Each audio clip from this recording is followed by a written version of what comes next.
So I'm honored to fill in this evening in this place. It's supposed to be 9:30.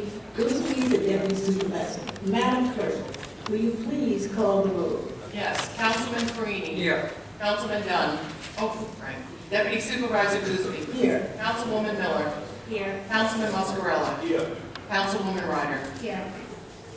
Councilman Muscarella, will you please lead us in the pledge of allegiance? Please stand, hand over your heart, and repeat after me. I pledge allegiance to the flag of the United States of America and to the republic for which it stands, one nation, under God, indivisible, with liberty and justice for all.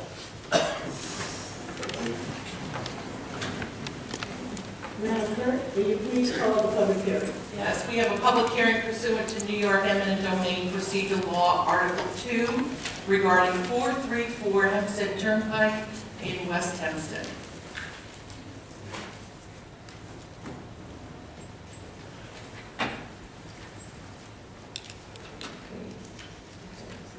This evening, the town board will take testimony in their field presentations regarding the town's possible use of eminent domain to acquire certain property known as 434 Hempstead Turnpike, West Hempstead, improved with a motel known as the Capri Motor Inn. I will now ask the Honorable Anthony Marino, retiring New York State Supreme Court Justice and the town's special hearing officer appointed by this board for this hearing, to explain the consequences for tonight's hearing. Thank you, Deputy Supervisor Gooseby. So I say hello, good evening to everyone.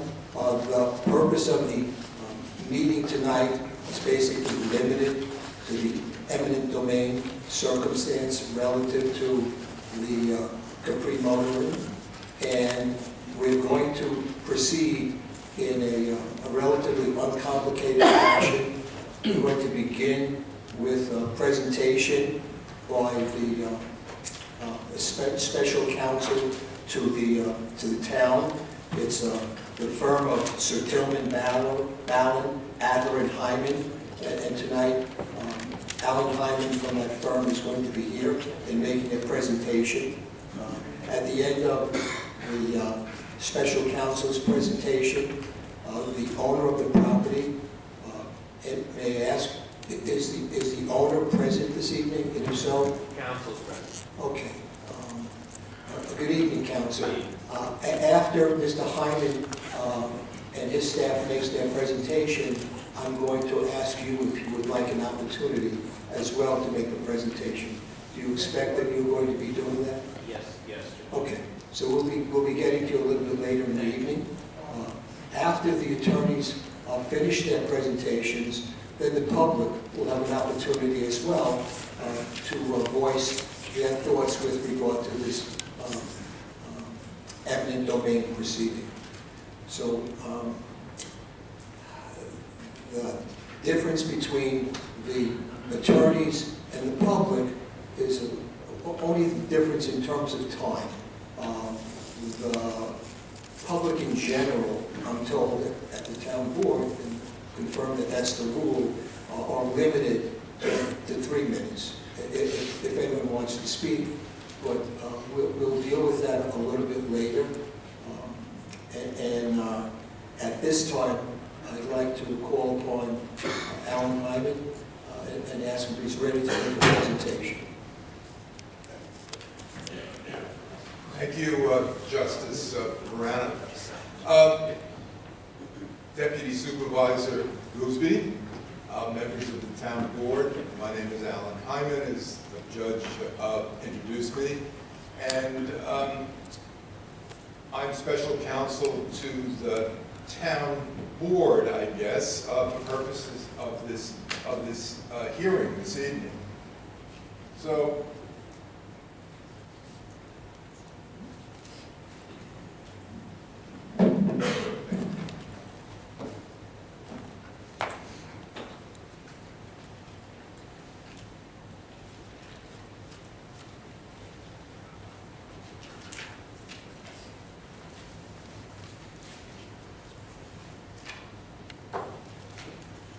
Tonight's hearing is being held pursuant to Section 203 of the New York State Eminent Domain Procedure Law. In order to outline the purpose, proposed location, or alternative locations of a public project taking place at 434 Hempstead Turnpike, West Hempstead, New York, it's also described on the Nassau County Land and Tax Map. That's Section 33, Block 614, lots 26 through 28 and 71. The hearing is also being called for the purpose of considering any other pertinent information, such as a more detailed description of the property, which you're going to hear later on in the hearing. As Judge Morano indicated, any person in attendance shall be given a reasonable opportunity to present an oral or written statement and to submit other documentation if necessary. A record of this hearing is being kept, including written statements submitted, which can be submitted and made part of the record, and the entire record will be made available to the public for examination without cost during normal business hours at the office of the county clerk and the town's website.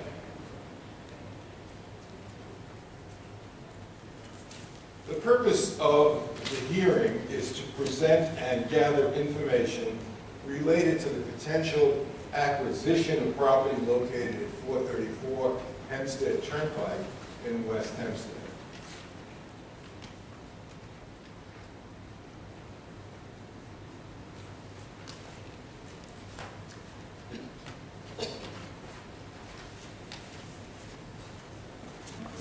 The issues before the board tonight are: one, the public use, benefit, or purpose to be served by the proposed project; two, the approximate location for the proposed project and the reasons for the selection of that location; and three, the general effect of the proposed project on the environment and residents of the locality.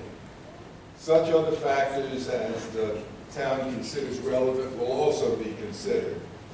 With respect to the location of the property, there was no alternate location that needed to be discovered or discussed, because we're dealing with the appropriation of the property known as the Capri Motor Inn. So there was no other location that needs to be discussed, and so we're only dealing with the issue substantially the public use of benefit for the project and the general effect that this project will have on the environment. Those are the two main issues tonight. The board will hear from various speakers, including the property owner and members of the public, regarding the public purpose, the location, and the general effect of the project on the environment. The hearing will be kept open for a period of 30 days until March 1 of 2024. During that period, the board will accept written comments from anyone who wishes to submit them. All written comments should be mailed to the town attorney's office at Town Hall, 1 Washington Street, Hempstead, New York, or emailed to johnmack@hempsteadny.gov. That's the town attorney's address online. After the 30-day period is elapsed, Judge Morano will review the minutes of the hearing, the record adduced at this hearing, and consider all written comments submitted. Judge Morano will then make his recommendation to the town board, and based on Judge Morano's recommendation, the record, written comments from the public, the board will vote on whether to take any action to acquire the property that is the subject of this hearing. the board will consider the adoption of determinations and findings and publish same in accordance with the requirements of Section 204 of the eminent domain procedure law. The town's legal notice requirements relative to the public hearing, this hearing, have been met by publishing the public notice in 5 successive issues of Newsday between Monday, January 8th and Friday, January 12th, and by mailing the public notice to the property owner and all adjacent property owners by certified mail. All documents, the record and written comments submitted to the board at tonight's hearing will be available on the town's website and the Nassau County Clerk after the close of the hearing on March 1 of 2024. A transcribed record of tonight's hearing will be available on the town's website, and also it will be available at the Nassau County Clerk's office.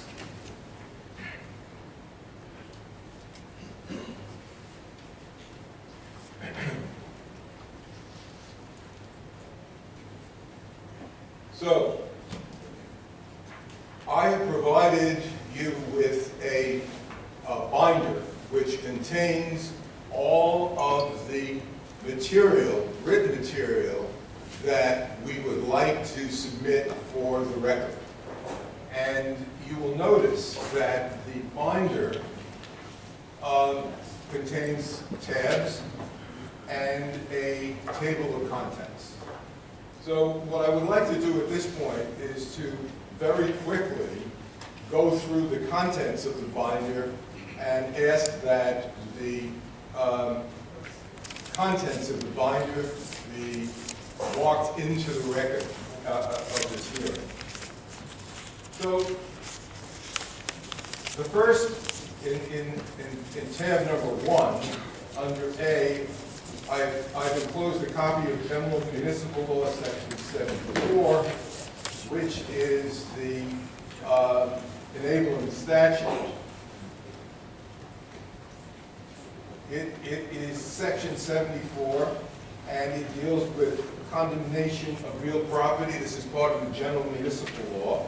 It simply provides that a municipal corporation authorized by law to take and hold real property for the uses and purposes of the corporation may, if it is unable to agree with the owners for the purchase thereof, acquire title to such property by condemnation.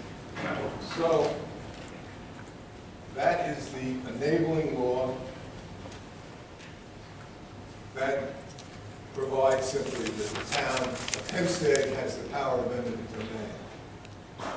Now, the Constitution of the United States, in amendment, the 5th Amendment to the Constitution, which is applicable to the states by virtue of the 14th Amendment, provides that property cannot be taken except for a public use or a public purpose without paying just compensation. And so, in a case like this, the eminent domain procedure law governs the procedure by which private property can be acquired for a public purpose. And I have provided those sections of the eminent domain procedure law in the binder, and they can be found in tab 1A through E. So, I've also provided earlier decisions of the town board, the town of Hempstead, under tab 2, which was a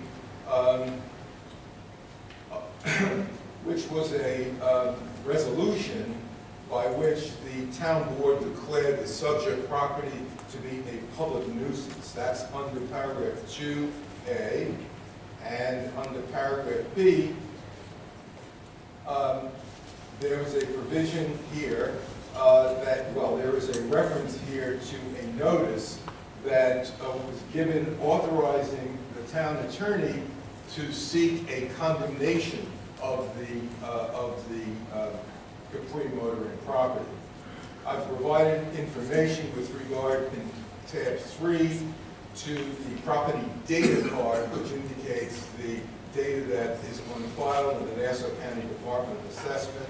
And I've also provided tax maps, which indicate the subject property as well as adjacent properties with information in both.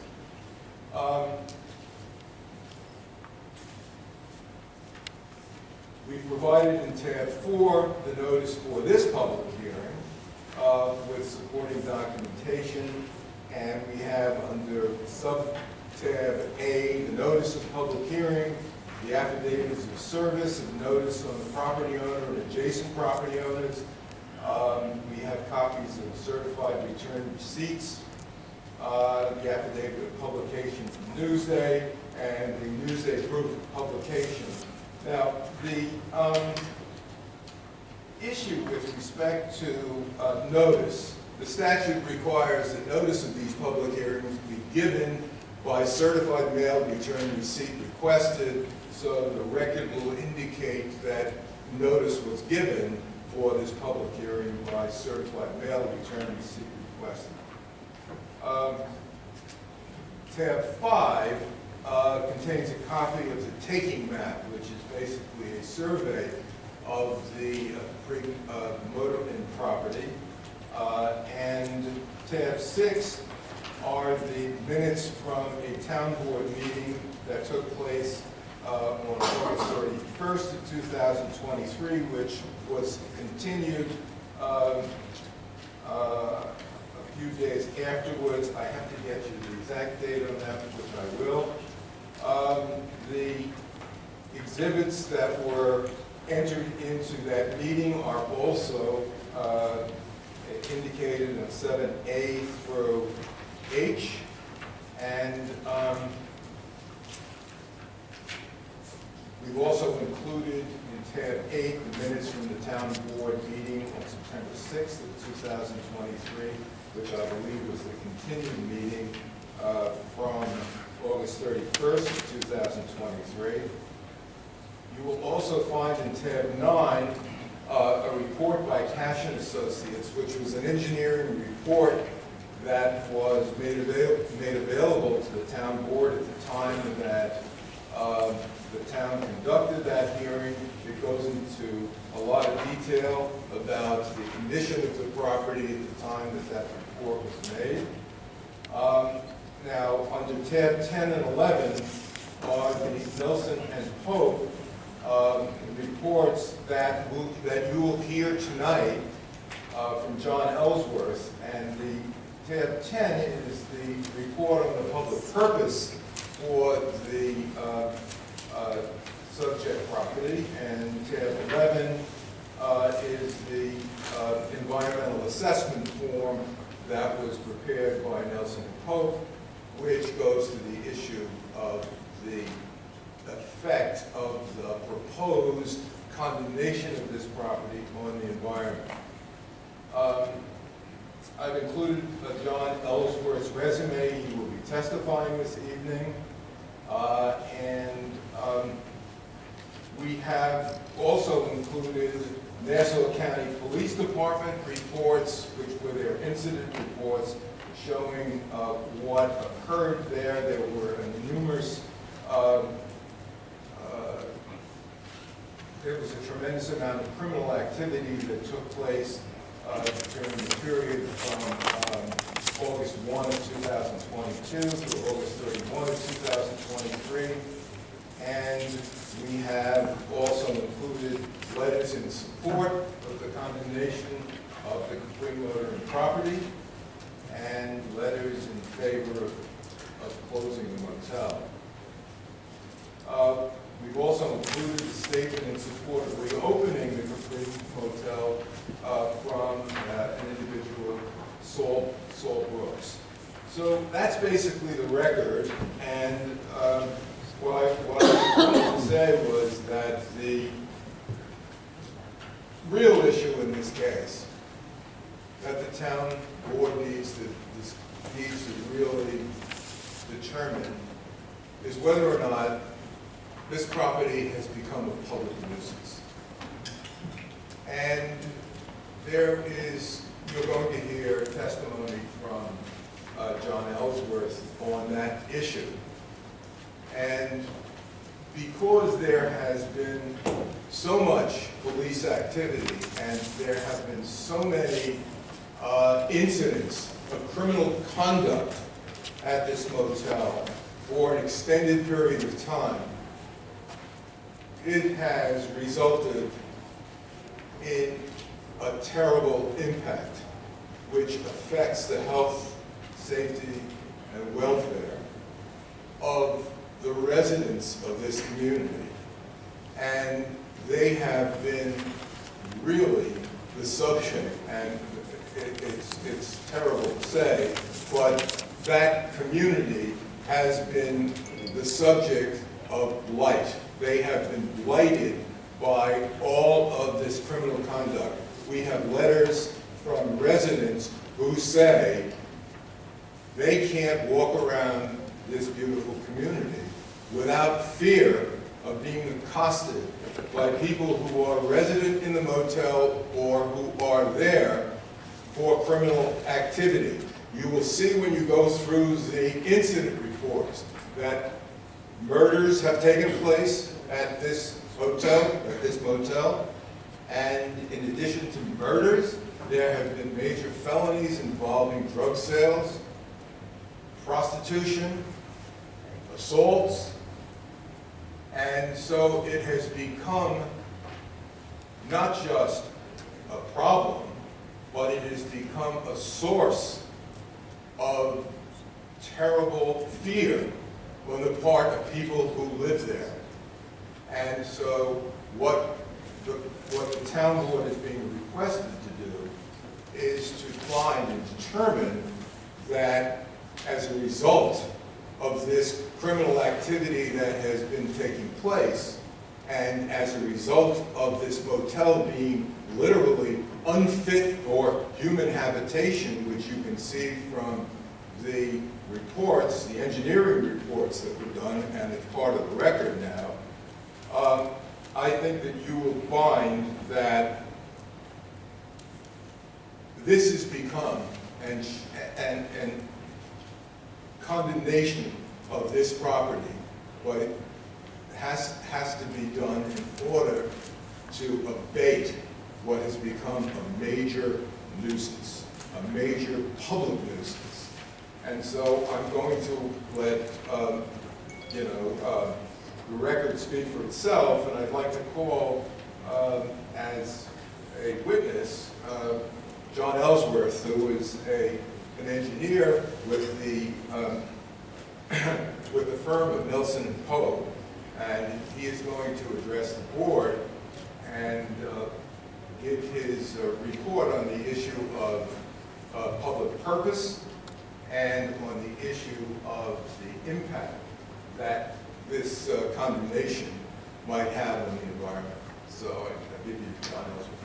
Thank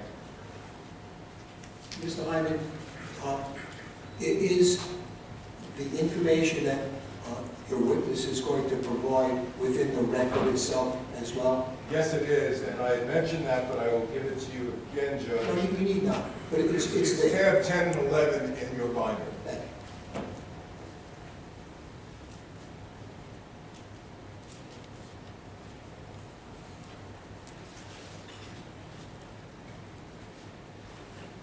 you. Mr. Ellsworth? Good evening, Judge Morano. I'm Deputy Supervisor, member of the board, John Ellsworth, Nelson Pope and Voorhees, 70 Access Road in Melville.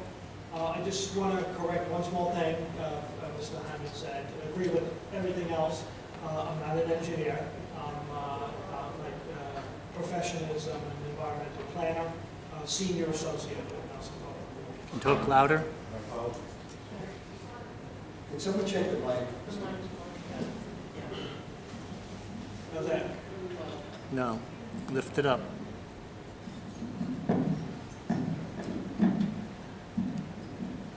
Better? No. No?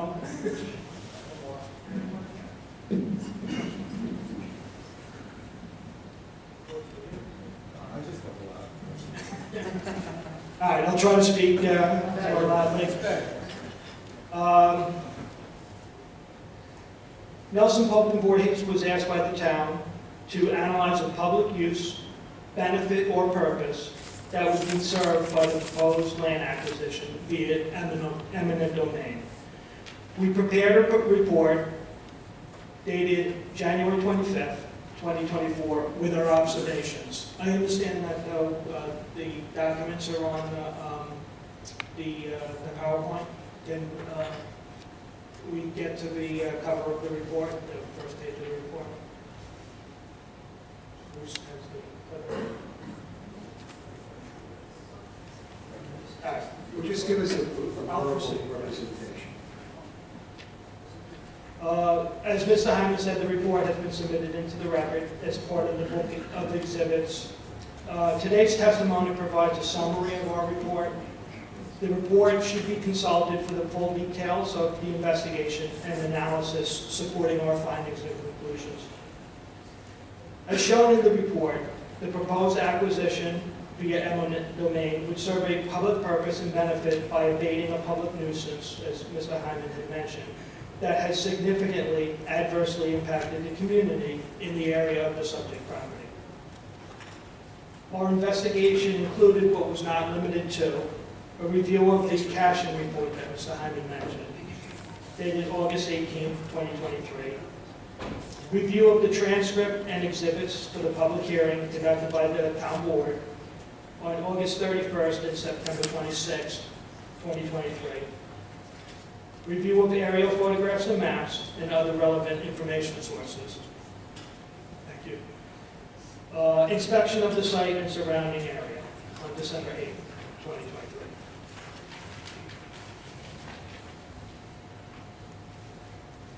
All right. Who's got What page do you need? He's going to take care of it. okay.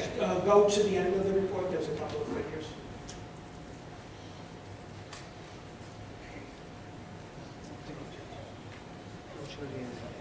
Right.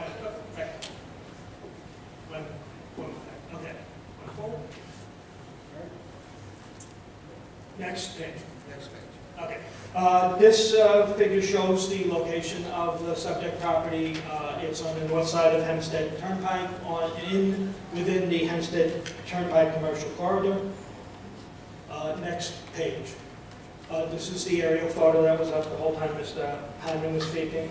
A brief description of the subject property. It's about 1 1/3 acre in size. It's, as you can see, it's L-shaped. It's almost completely paved. There's a little bit of landscaping in the front. It contains 3 buildings which had operated as a motel with approximately 80 resident rooms. The south building, the little building at the front of the property, 1-story building with basement, it primarily served as the main lobby area and management office for the motel. The north building on the leg of the L at the back of the property, it's a 1-story building with basement, and it contained rooms for the residents and associated features. And the east building to the right in the aerial photo is a 2-story building with a basement utility room. It also contained individual rooms for residents and associated features. The existing conditions, and this again is the summary of what's in the report regarding the interior of the building. This is from the August 2023 caching report. It documents conditions in the building interiors based on their inspection on August 7, 2023. Points to observations of numerous hazardous, unsafe, and/or unsanitary conditions supporting the conclusion that the buildings are in violation of Chapter 90 of the Town Code. These findings were the basis of the motel being closed for a period of up to 1 year, pursuant to the dangerous buildings provisions of Chapter 90 of the Town Code. Can you go to the next page, please? This is a land use map within a 1/2 mile radius that was included in our report. The key feature evident in this map is the preponderance of the yellow in that picture, and that's residential use. Like the majority of the town of Hempstead, the area around the subject property primarily is a residential community, with commercial and other supporting uses concentrated along the main roadways. It's also should be noted that in the residential neighborhood areas, there are typically are schools, and there are 2 schools in the city. The information presented in our report regarding the site use and activities is based on documents that have been compiled into the record in connection with the prior proceedings regarding the subject property. And they include the transcript of the previously mentioned town board hearings on August 31st and 26th, September 26, 2023. It included testimony by members of the local community, Nassau County Police Department, and representatives of the motel.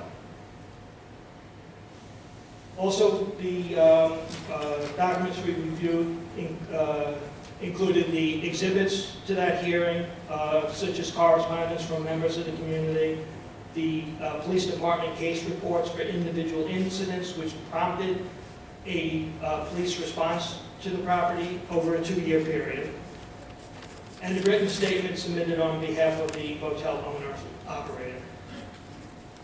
There was also a petition with more than 800 signatures supporting closure of the motel. And of those signatures, more than 250 were identified as being residents of West Hempstead. And there were also many other signatures from the surrounding communities.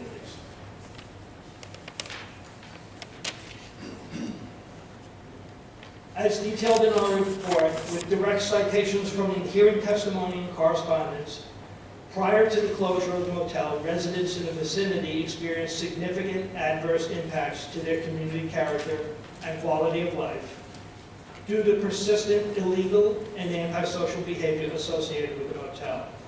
This included criminal activity, as per the anecdotal statements from the residents, along with the police department records, and other incidents that are antithetical to civil society, such as vagrancy, panhandling, and other aggressive behavior by the residents of the motel and people visiting the motel.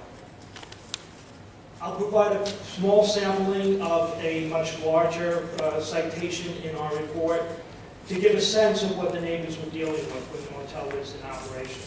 And these are direct quotes from the hearing and the correspondence that was submitted. We have faced public safety issues as well as being forced to endure having to witness prostitution, vagrancy, loitering, illicit substance abuse, and sales. We have had our share of crime waves on our blocks, burglaries and attempted burglaries committed by the residents of the motel, assaults occurring in the middle of our streets, drug transactions, etc. We constantly have people on cell phones pacing up and down our streets on foot to be ultimately met by a car operated by a dealer. The drug transaction is made, the car drives away, and the satisfied customer sprints back to the Capri Motel parking lot. I have often arrived home late at night. I have often arrived home late in the evening and have had to remain in my car because residents of the hotel are wandering down the block, waiting until they have passed to feel safe enough to attempt to enter my residence.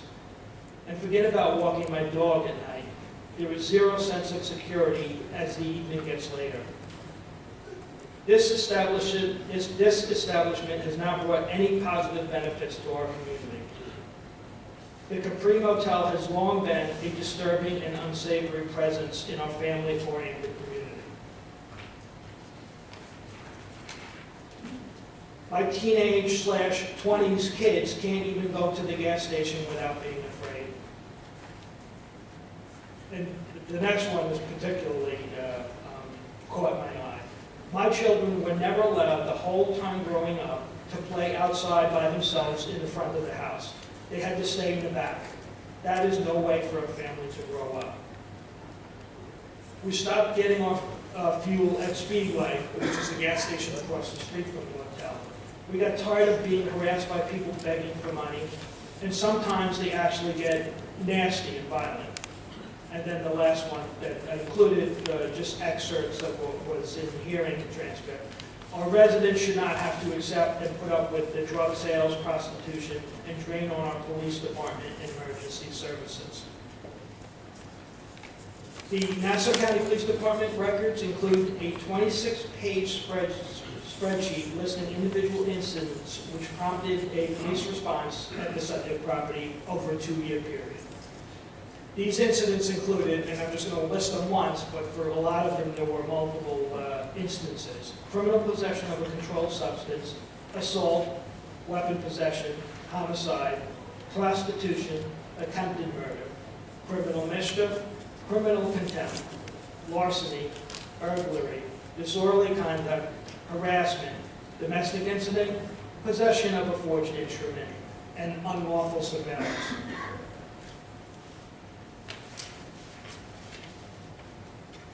The owner-operator of the motel took the opportunity during the hearing to submit a statement into the record on its behalf.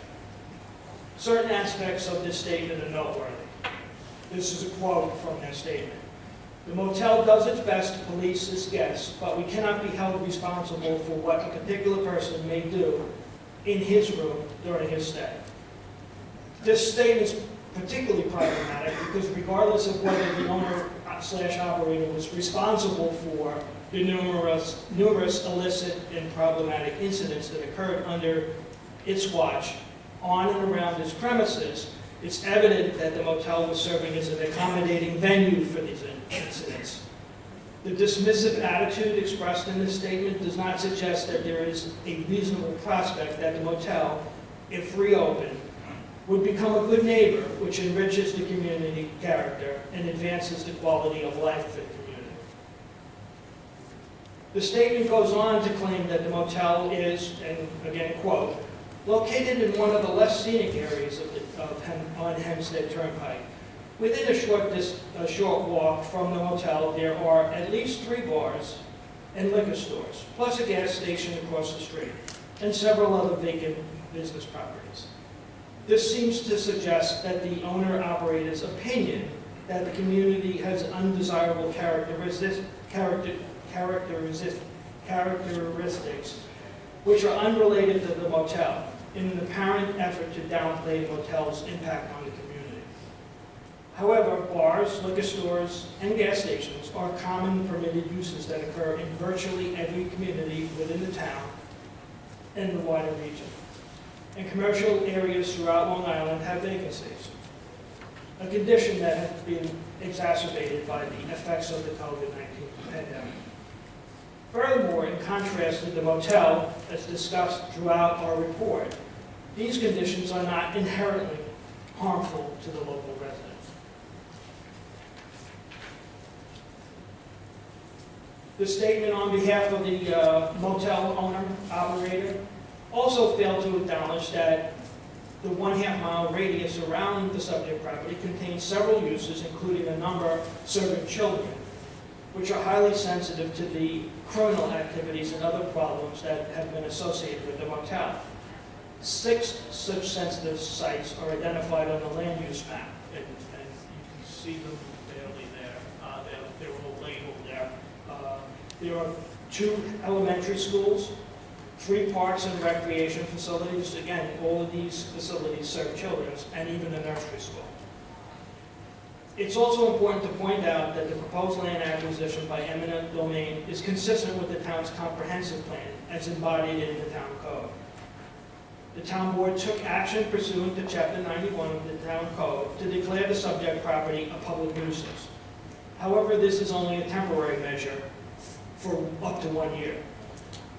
Further action by the town to acquire the subject property represents the logical next step to ensure that the egregious conditions and circumstances which served as the basis for the nuisance determination and temporary closure of the motel are permanently and irrevocably terminated. The need for this additional action by the town is evident given the lack of meaningful, substantive indication that the motel owner/operator has the capacity, desire, or inclination to implement the necessary remedial action. Tell us what goes on. The cashing report, that was the report that was done for the physical inspection of the property that led to its closure, identifies numerous physical deficiencies that represent hazardous, unsafe, and/or unsanitary conditions.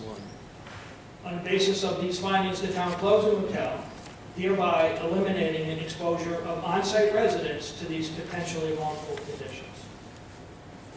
Although it may be possible for the physical deficiencies identified in the Cashin report to be corrected, this would not address the broader issue relating to the unwholesome and criminal behavior that has been allowed to flourish at the motel, to the detriment of the motel residents, which the owners/operators have failed to rectify. It's also well established that the problems of the motel permeated the surrounding community.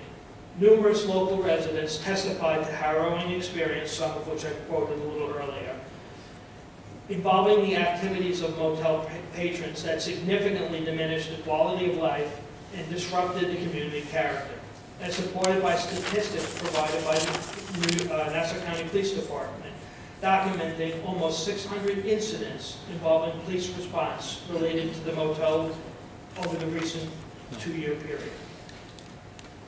The conditions at the motel clearly have detracted from the high-quality suburban lifestyle for which the town of Hempstead is widely and rightly recognized. The operation of the motel has deprived the surrounding community of this benefit, which accrues to the communities in other areas of the town that are not similarly burdened by a disruptive land use like the motel. The motel is starkly disparate from the other local non-residential uses in the area, which includes a range of uses serving local residents, such as commercial facilities offering goods and services, elementary schools, governmental and religious facilities, and parks and recreational facilities.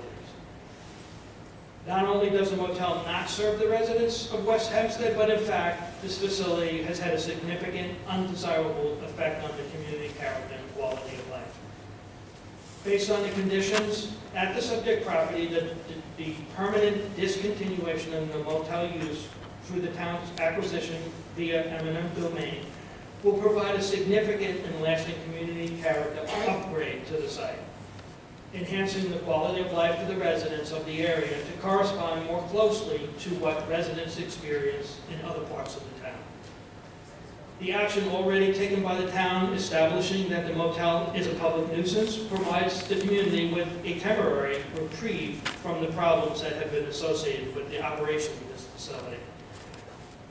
The town's acquisition of the subject property will prevent the future reactivation of the motel use, thereby precluding recurrence of the associated negative impacts to the community that this use has caused in the past. So briefly, the conclusions in our report.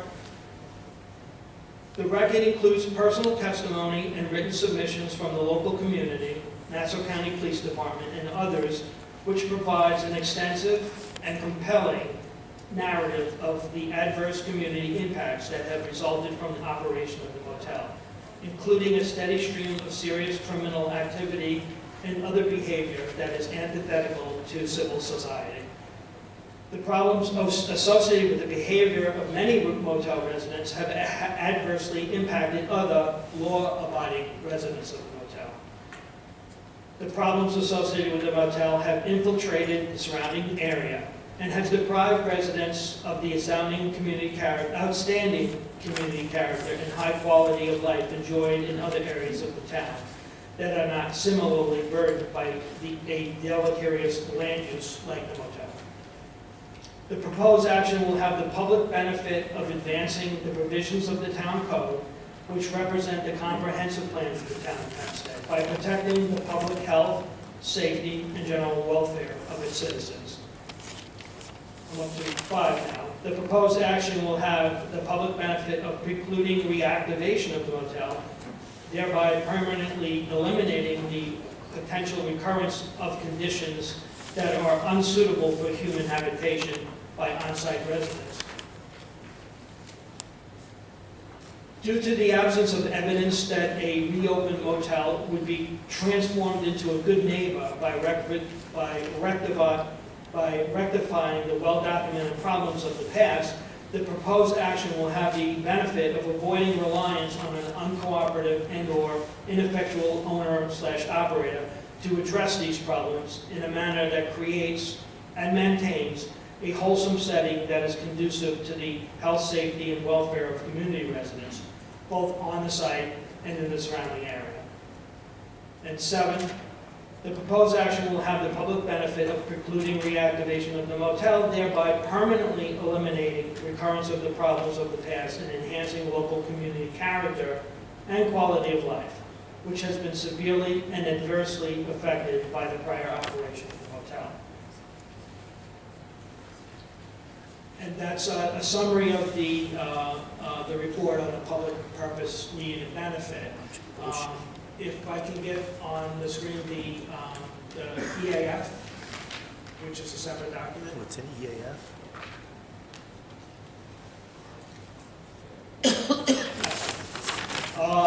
Nelson Public Board has also prepared Part 1 of a full environmental assessment form, EAF, pursuant to the requirements of the State Environmental Quality Review Act, SECRA.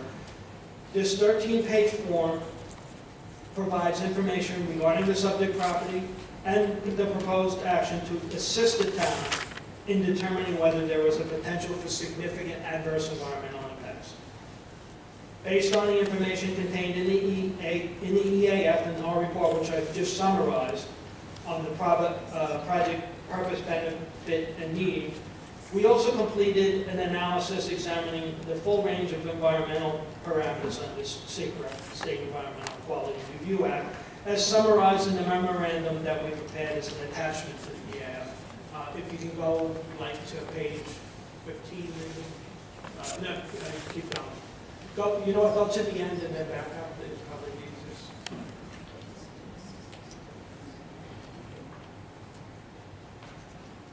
I'll give you the document that you were just saying.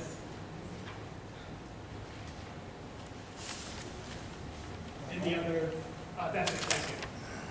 All right, so this is the our analysis of the potential environmental impacts.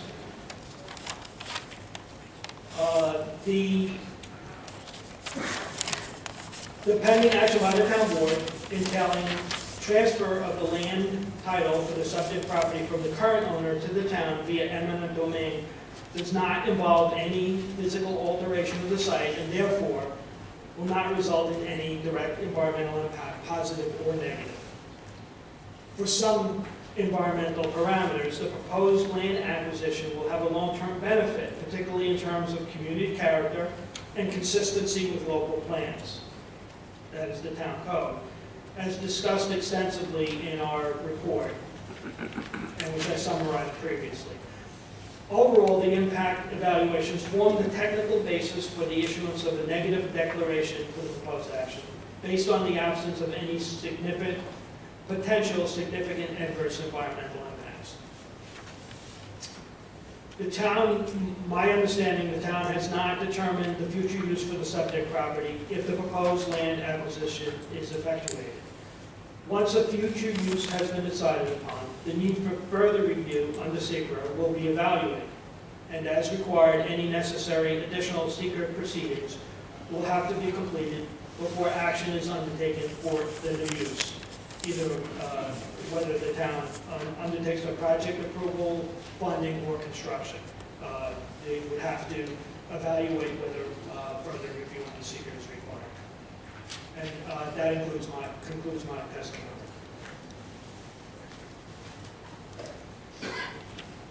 Ms. Lyman, anything further? Yes, I just have one thing, Judge, and that is I wanted the board to be aware of the decision of the Appellate Division's Second Department in the matter of Rocky Point Realty LLC versus the town of Brookhaven.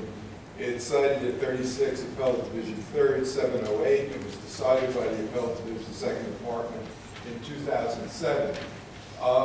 The reason that I wanted to make the town board aware of this decision, it contains some language that I think is relevant on the issue of public use. In the words of the court, I quote, "The term public use is broadly defined to encompass any use which contributes to the health, safety, general welfare, convenience, or prosperity of the community," which is exactly this case. And so, for purposes of the record, I simply wanted to make the board aware of that decision. Thank you very much. We have nothing further. Thank you, Mr. Hyman. In behalf of the hotel, motel, the landlord, council.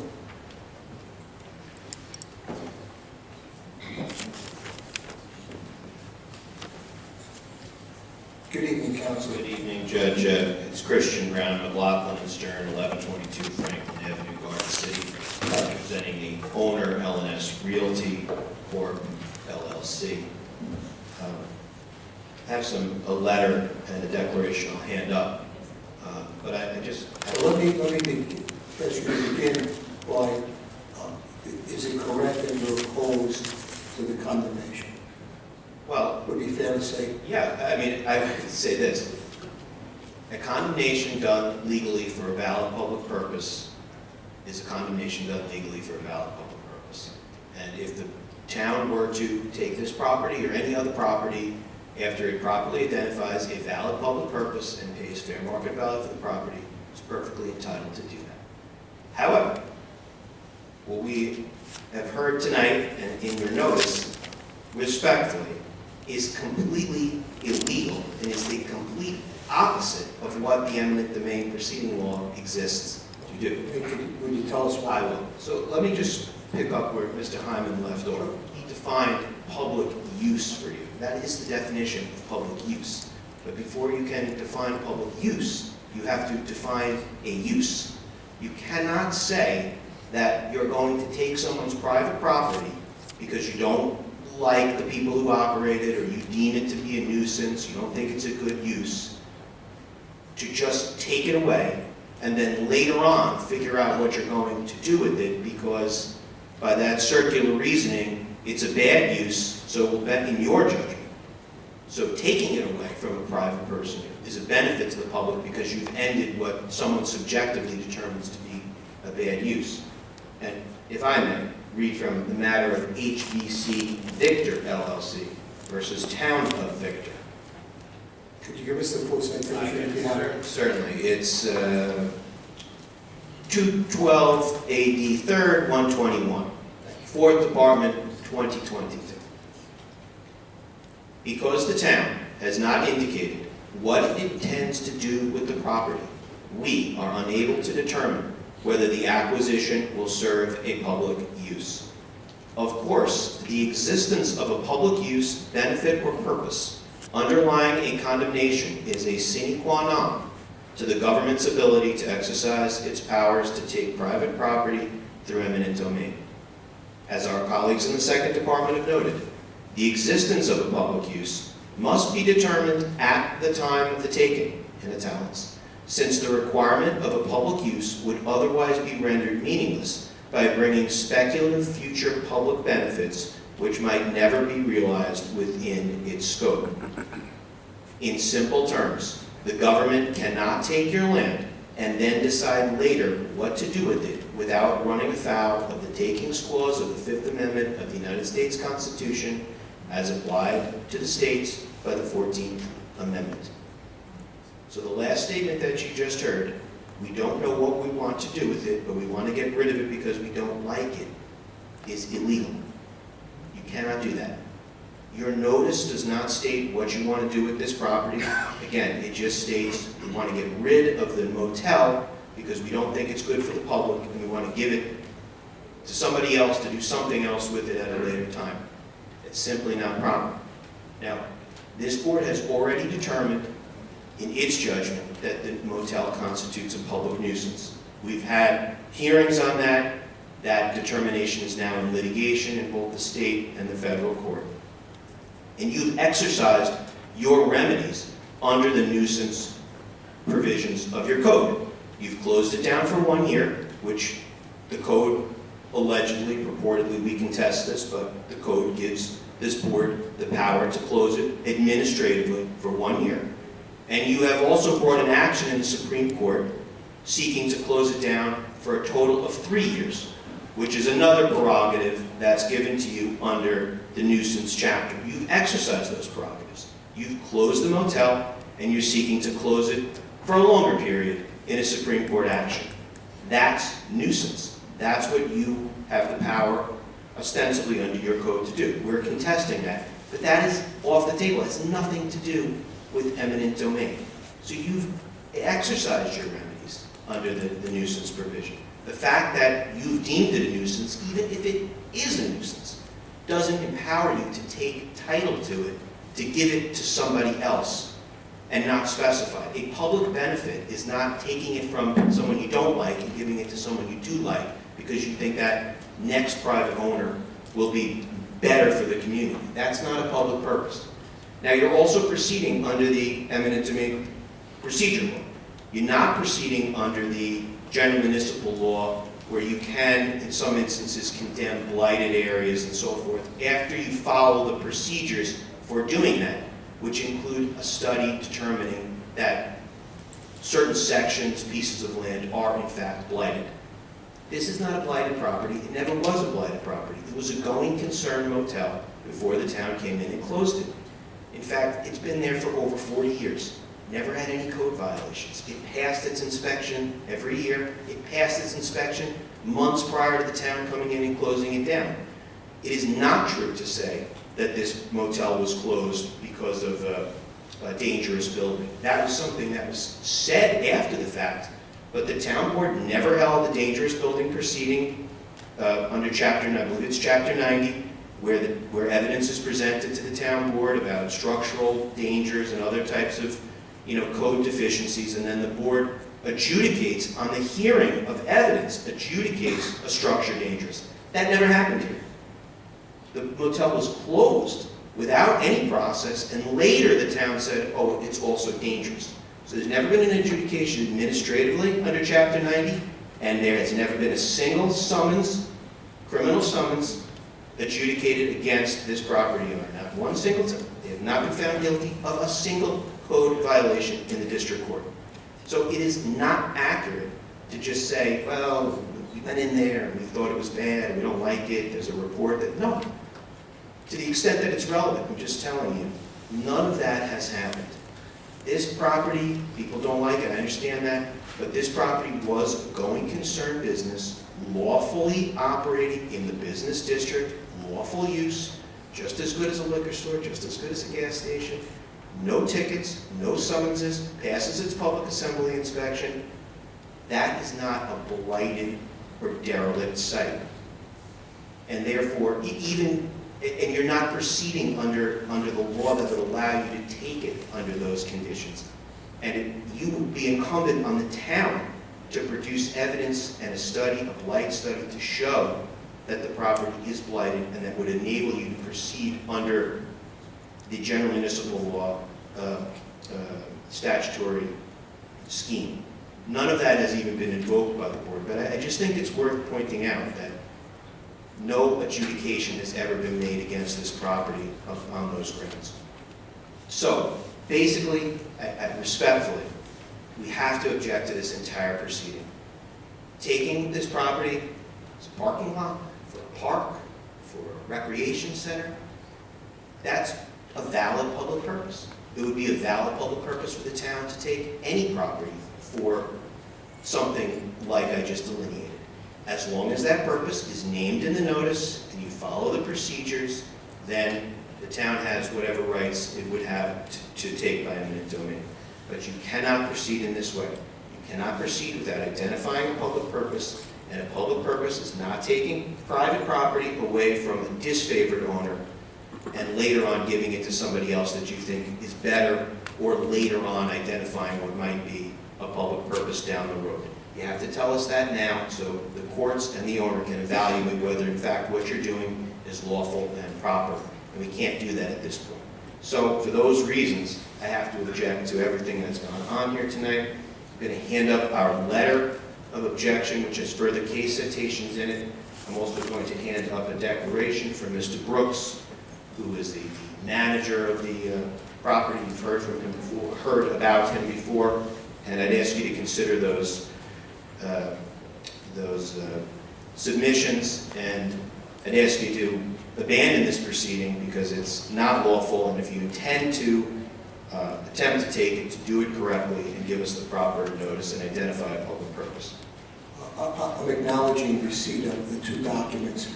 Do you want them marked as one exhibit, or would you like them marked separately? Probably better to mark them separately. Okay, so,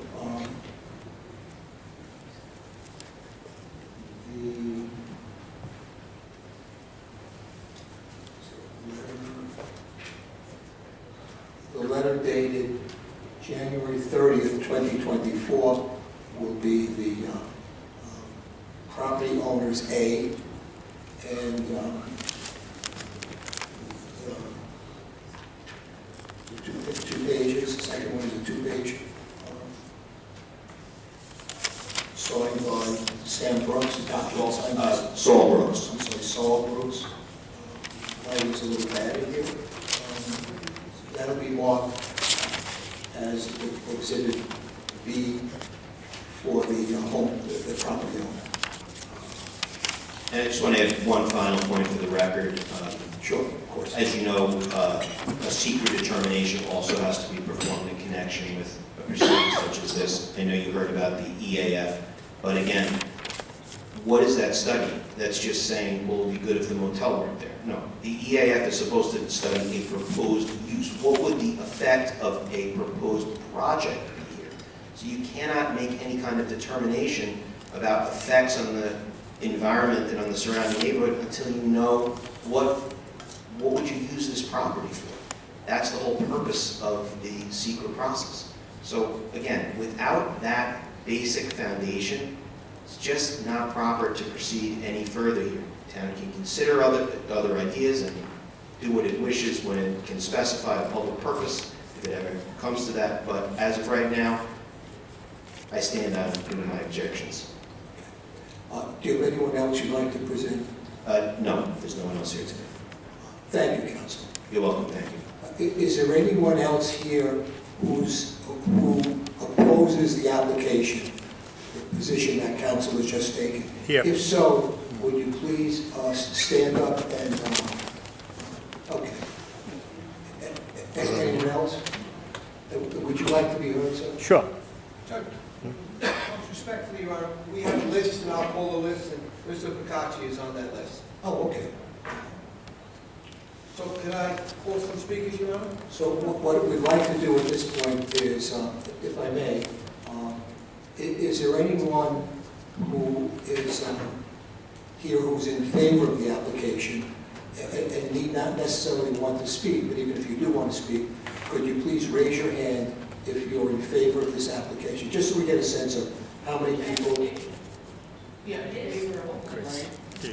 Yeah, that you are not opposed to it, but you are agreeing with the request for the condemnation of the property.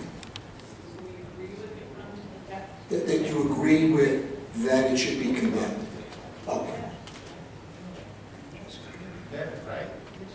Take it down. Take it down, right? Yes, that's. That's not the way the system It's not in his works. backyard, but it's in our backyard. Okay. Thank you. That's good. Approximately 25 people or so, 30 people, most of the audience. So anyone from the general public who would like to be heard, we now will impose the 3-minute time limit with respect to everyone. And don't be concerned if you don't have a watch. We have actually a little clock right in front of you that's going to help you and assist you in understanding when you get to 3 minutes. And by the way, you don't have to use the entire 3 minutes. You could make your views known in less than 3 minutes if you like. So I'm going to ask the town attorney at this time to call. Let's start with, if you would, I'd like to hear from the individuals who are, in effect, opposed to the application. Judge, I'm not familiar with all of them because we have a list where we don't indicate whether they're in favor or opposed, but I know that Mr. Picacci is against it, so why don't we call him first? Sure.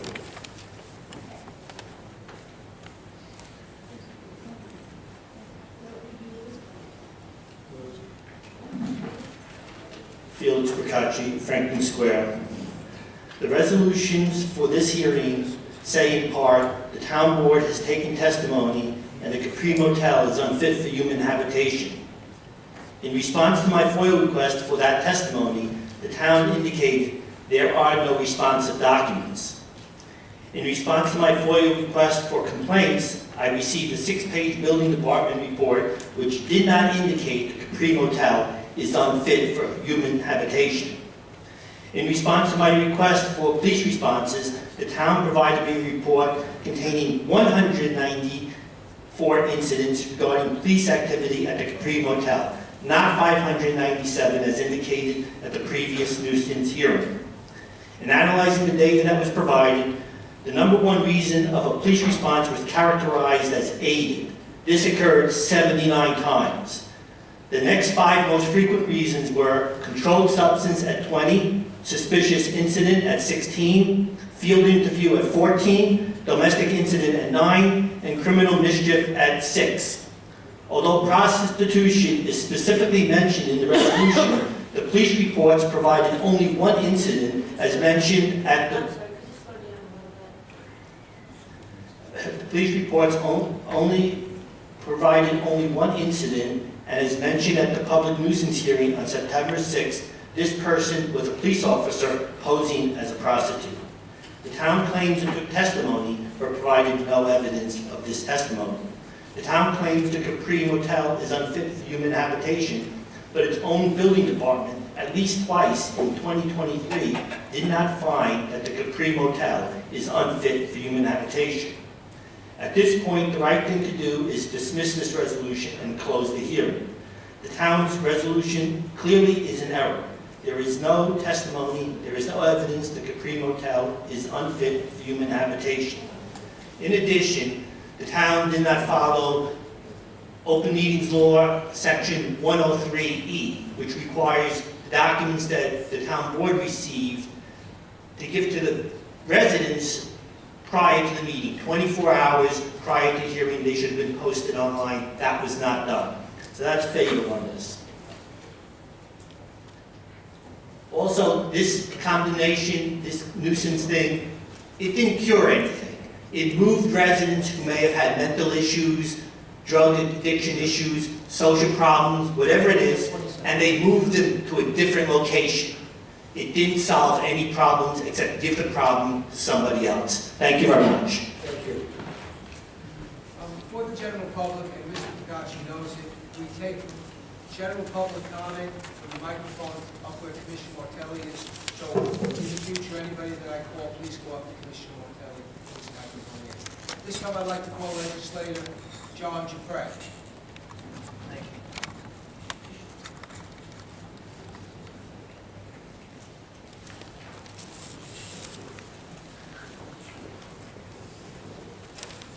Jeff Morello, Deputy Supervisor, members of the town board. Something has to be done. And on behalf of the constituents in the 8th Legislative District who I represent, and also Legislator Gaylord who will be here tonight, we speak in favor of this condemnation proceeding. There have been hundreds of police calls, whether it's 597 or 197 in a short period of time. And the constituents that we represent welcome the town action to condemn this property and take it by eminent domain. So thank you.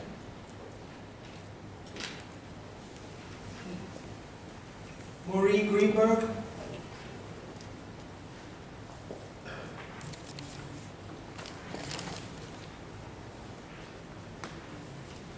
Good evening, Maureen Greenberg, West Hempstead. I'm president of the West Hempstead Community Support Association, and I want to thank Deputy Supervisor Gooseby and the town board for this evening's meeting. The executive board of the West Hempstead Community Support Association and the residents I have continually corresponded with since August, when the Capri Motel was closed for nuisance, want to see this establishment shut forever. They do, however, have some questions. What will go there? Who will pay the taxes? Will immigrants or homeless be placed there? These are questions that need to be answered to the community. The board has voted again unanimously that the blight on the community should be taken over by eminent domain. I handed in over 800 petitions in August from the residents that wanted to see this establishment shut for good. The makeup of West Hempstead community has not changed since August. 2 blocks away is the West Hempstead Union Free School District, George Washington, and less than half a mile the other way is the John Street School on Nassau Boulevard. There's a baseball field on Cherry Valley Avenue. Residents living around this establishment for years have put up with drugs and other illegal activities. The police report that was given in August showed over 500 calls to the Capri Motel. Since then, in August to the end of December, only 1 call has made. Yes, while the building has been shuttered, that leaves 500 calls less where Nassau County Police can maintain the rest of the community for other needs and their calls. Local businesses, Stop and Shop in particular, has put up with the issues of patrons of the motel causing issues in the store, as well as residents being approached in the parking lot and across the street. I've spoken personally to the Stop and Shop manager who states business is better and the parking lot is a lot nicer to live with. The town saw fit to shut down and now we must keep it shut forever. Deputy Supervisor Gooseby, last week through the Herald, an announcement was made that this meeting would happen, making a public notice that to the residents that the eminent domain was tonight's discussion. We ask you and the town board to do whatever it takes to keep this business shuttered and keep our residents safe. Thank you. Thank you. Barbara Kelty? Do I really need that mic? You seem to have a pretty loud voice. I was a teacher for 36 years. So I live within 2 blocks of that. I've lived in West Hempstead almost my entire life. I've had women coming down my block screaming that I've been raped. We have girls who scream and say they've been drugged. I mean, it's not new. I have lived there for years and years and we've been dealing with this. My children went to that elementary school. Many years ago, it was pretty safe. Yes, the hotel at one point we did not have problems with, granted. It is through the years of lack of business, whatever it is, that it has turned into what it is now. And it really is a blight to our community. You want to do something with it? Make it a public town parking lot. There are so many cars parked on Hempstead Turnpike. They can be parked in a town parking lot instead of blocking Hempstead Turnpike. It is very difficult to get out of our streets. People block right to the edges of it. That's what I would love to see, this to be a town parking lot available to the residents who work in those stores, wherever they are. Stop and Shop is Stop and Shop. They have their own parking lot. There is an entrance from Hempstead Turnpike going into the back of Stop and Shop. For years, I never used that entrance because the women would be waving from the motel out. There is also a vision store there where many people have gone to get their glasses. I stopped going there for that reason. I felt very uncomfortable walking into that store, watching these women standing outside and whatever was going on. We know there are drugs everywhere. We all know that. I believe what the captain of the police department said. I've lived there a long time. I know what goes on. I hope that you come up with a good solution for this, but the solution of keeping this open is not our answer. Our wish is to have a good community and to continue having a safe community. We have a lot of children who walk to that school. It is a 4, 5, 6 school. They walk there. They go to Burger King and McDonald's, which are right there. It is a danger for them to go on their own, which for years kids could do, because of what has gone on in that hotel. Thank you. Thomas Pittman?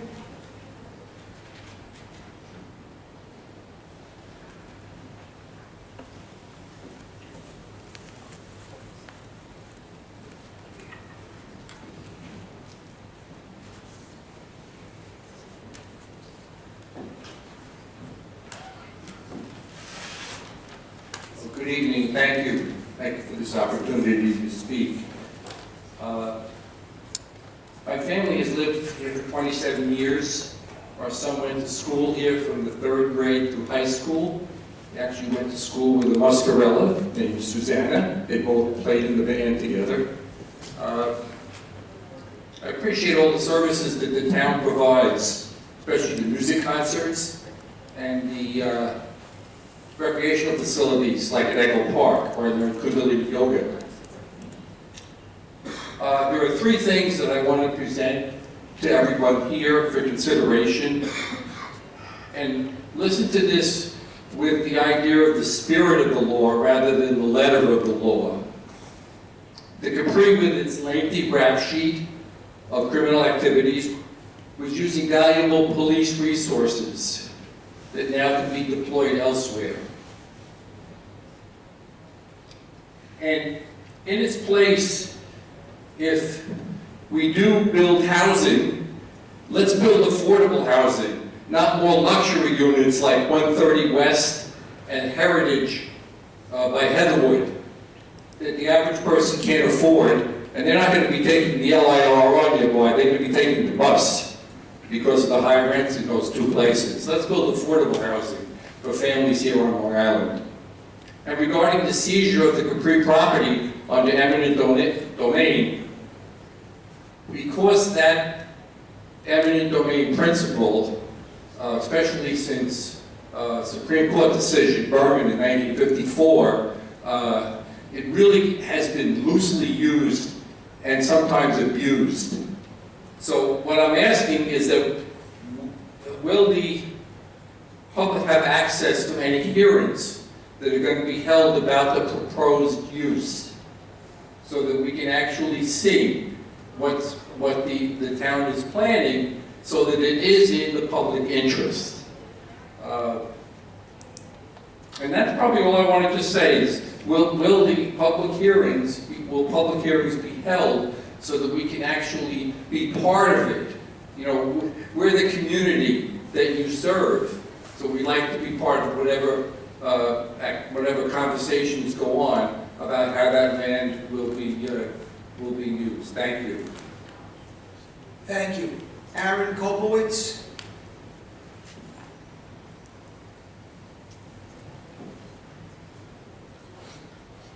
Your Honor, I don't have anyone else signed in, but that doesn't mean that there might be some other speakers. Is there anyone who would like to address the board? Sir? Yes. I don't think I need the microphone. I can hear your voice. I'm very impressed. Well, would you please identify yourself? Joseph Cascone, Frankfurt Square, New York. Thank you. Very much impressed with this whole setup. I appreciate all these jobs. But as I'm sitting here, I'm starting to say to myself, why would somebody fight so hard to keep a hotel up that possibly has no street traffic to stay there? So here's what I come up with. This can be rented out, and people may not, like I'm going to say, to illegal immigrants.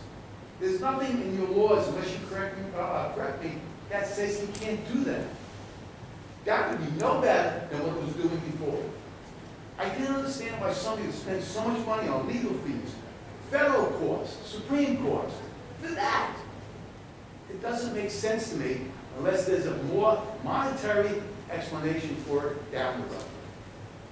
I would love to see something else for the children in that area there. Even though I know it's on Hempstead Turnpike, not the perfect thing, but I'd like to see the children benefit by that. Thank you very much. Anyone else wish to be heard? Sir, I would ask you to go to the microphone because I've just been reminded that we are live streaming this, so you can watch this from your home, and if you don't speak at the microphone, you won't be able to be viewed. Or heard. My name is Ralph Cabello, Garden City South. I want to thank Your Honor and the board for hearing us tonight. We pay high taxes in the area. Among all the issues that were brought up tonight.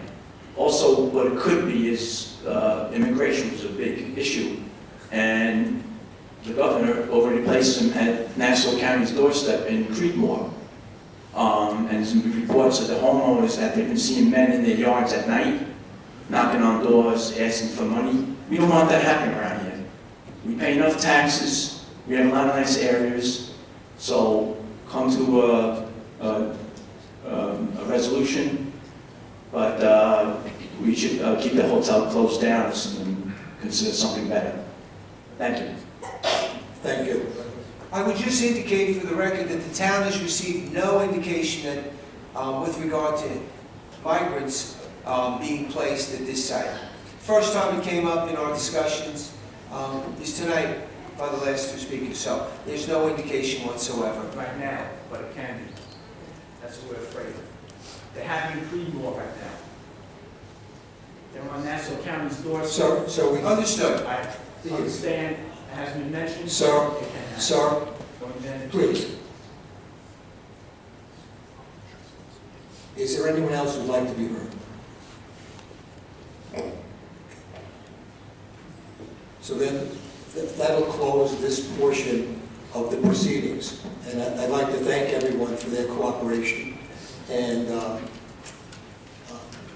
Deputy Supervisor Gooseby, there are a couple of recommendations that I'd like to make very specifically at this point in time.